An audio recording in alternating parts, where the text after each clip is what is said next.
Hi, I'm George Monkhouse. I'm an acupuncturist and health coach in London. I'm a specialist in strong natural medicines without side effects. I work a lot with yogis, with professional athletes and fighters, and I'm also an expert in chronic conditions of stress, pain and illness. In health, there is a free flow of Qi and blood through our internal architecture, through our internal structure. When imbalance arises, then we either develop deficiency or stagnation, weakness or blockage. Chinese medicine and the internal arts, in a nutshell, are about clearing stagnation, strengthening deficiency. In Chinese medicine, really, we're always talking about Qi. Qi is translated as breath, life force. I like to offer a different translation of movement. But movement, really, in order for movement to take place, there must be a structure within which movement happens. Otherwise, there is no movement. There must be at least a point A and a point B. So we have Qi, which I'm translating as movement, and Li, structure or principle or law or pattern. For the human organism, we come to, in our civilized world, to use our structure without much wisdom, without much maturity. In ancient traditions of Daoism, of Qigong and Tai Chi, we look very much at unifying the whole body, creating a firm and stable structure so that we're using the whole body as one fluid unit. In the classics, we talk about the Dantian. There are 3 Dantian, slightly similar to chakras in Hinduism, but they're more power centers rather than vortices. They have one up at the top, in between the eyes. It relates to the pineal glands, very much about wisdom, about analytical function, about thoughts and vision. Then also we have the middle Dantian in the center of the chest, very much the emotive center. It's about love, it's about feeling, it's about consciousness and sensation. But really, for internal and external martial arts, we want to come to the lower Dantian, about an inch below and behind the navel. And this is the center of power, it's the physical center, it's our center of gravity. So more and more we train ourselves to come back into the lower Dantian because it helps stabilize us as one core structure. If you think about it, most of the time we identify as being up in the head, where the vision is, where the thoughts are. So it's very natural for us to see ourselves as being in the head, behind the eyes. We come to associate the brain as what powers the organism. But if you're controlled by the head or the hands start moving, nothing is really unified. Everything goes in its own way. There's no cohesion. If you come to the center of the chest, it's good for meditation and things like that, but again, it's an emotive center. We want to really master the body, we want to come to the physical center.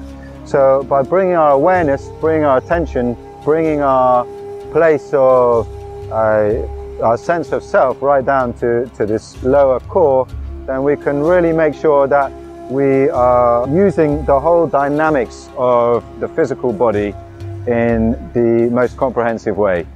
Often when we're just standing around, we'll put weight on one leg and we'll put a lot of pressure through the joints, through the ankle, through the knee, through the hip, and this causes a lot of compression. Over years, this can start to wear down the plasticity, the natural elasticity and the natural flexibility in the joints. So through standing practice, for example, with the knees unlocked and the pelvis pointing straight down, we're helping just to take the strain out of the joints, stop overloading the joints. There's a layer through the body called the fascia, which is in between the skin and the muscle, and it works very much like an elastic band all the way through the body. It can hold a lot of tension. An elastic band, you stretch it and you release it, you cause a release of energy. So we can store that energy rather than just compressed into all of the joints like this, which again over time is going to cause degeneration. When we're practicing Qigong, Tai Chi, yoga, any of these internal martial arts, there's extra emphasis on internal health, visceral health, meaning viscera, the internal organs, health of the tendons and ligaments, so they keep their plasticity, they keep their flexibility, that the joints can go through their full rotation without limitation. Qi-Gong, really meaning Qi, as we said, means movement, means breath, means internal force, and Gong means cultivation or work. So it's this idea that we're balancing, we're making sure not just that we've got strength, but we've also got longevity. We are governed by various patterns. In Daoism, in the ancient Daoist alchemy and Daoist philosophy, we start off with Dao, which is unity, it's the cohesive whole, and then through yin and yang, through three parts of the whole, and so on into the 10,000 things, into all the individual aspects of the one wholeness. And so there are various patterns within that govern how everything moves. So by paying attention to these ideal patterns, we can help to bring the structure more and more into alignment. Just as we talk about the Tao being the universe, everything, the whole, this also relates to the body as one whole unit. So the Hermetic doctrine, as above, so below, when we're looking on any scale, whether we're considering the universe or we're considering the human body or we're considering one cell, the principle is the same, the structure is the same. It's essential to look at structure if you want to look at long-term balance and harmony. When all parts are operating efficiently in balance and harmony, we can really experience vitality. When we are really experiencing vitality, there's a smooth flow through the body. And in Chinese medicine, there's not really a differentiation between the body, the emotions, the mind, the spirit. They're all aspects of the overall organism, the overall individual. So just as we want to maintain flexibility throughout the body, we also want to maintain flexibility in the mind. Don't need to become too dogmatic. We want to have a firm structure in the mind just as we want in the body, but always to make sure that there's versatility, there's flexibility, there's the willingness to bend and yield to whatever presents itself in the moment. My whole approach from years of working with strong natural medicines and from studying Daoism, working with Chinese medicine, is that we can regulate homeostasis, we can regulate this balance of opposites through a process of cleaning and strengthening. In all areas of life, in breathing, in diet, in our movement practices, in our resting practices, meditation, sleeping, celebration. This idea of cleaning and strengthening is really all you need in order to apply this concept of balance and harmony, of smooth flow throughout every aspect of your life.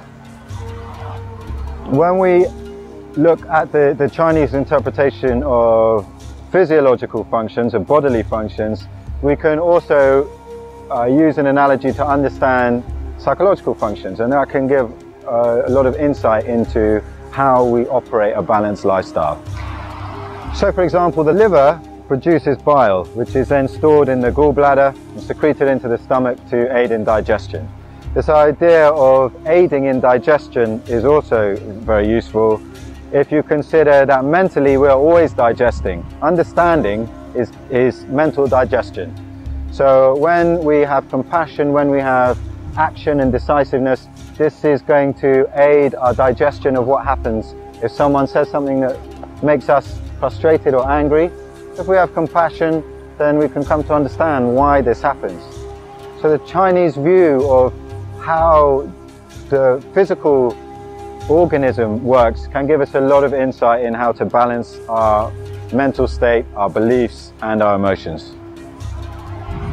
Regularity of practice is really important. So doing, for example, 10 minutes every day will have a much more profound effect than coming to a 2-hour session once a week. Finally, I'd just like to bring your awareness to the concept of activity and rest. If you are always overloading the system in some way, or you're not engaging the system enough, then you can expect imbalance to arise. So as well as this concept of cleaning and strengthening, it's useful to remember the counterbalance between rest and activity.